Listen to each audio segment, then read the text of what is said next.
문 대통령이 검찰의 선택적 정의에 대한 우려가 여전하고 또 국민 신뢰를 얻기 불충분하다면서 국회의장이 중재안 합의가 파기돼 아쉽다고 말했는데 자세한 내용은 청와대 연결해서 알아보겠습니다. 백종규 기자.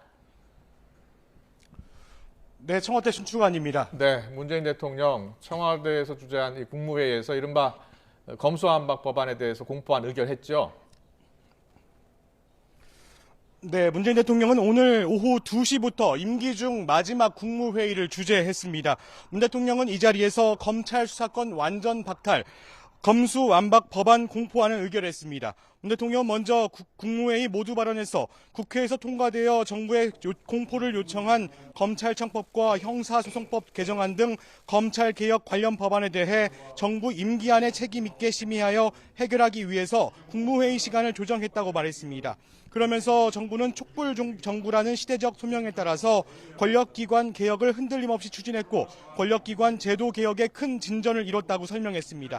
또 이는 견제와 균형, 민주적 통제의 원리에 따라 권력기관이 본연의 역할에 충실하도록 하면서 국민의 기본권을 보장하기 위한 것이라고 강조했습니다.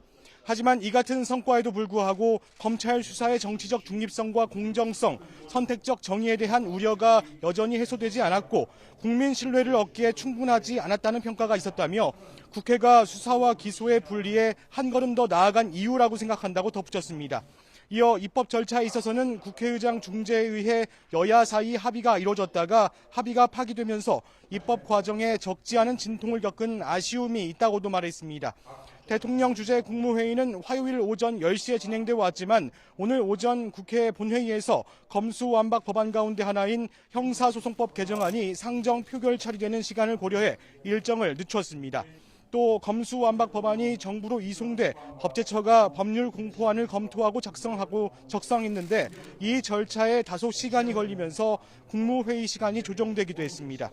국회 합의 처리라는 그동안 문 대통령이 원하던 방식은 아니지만 여야가 합의했던 박병석 국회의장의 중재안에 국민의힘이 입장을 바꿔 갈등이 불거졌기 때문에 문 대통령이 검수완박 법안에 거부권을 행사할 만한 마땅한 이유가 없는 상황이었습니다.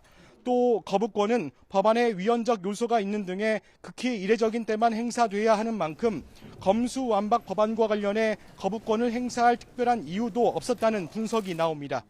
검찰에서는 문 대통령의 거부권 행사에 마지막 기대를 걸었지만 검찰의 요청이 받아들여지지 않았습니다.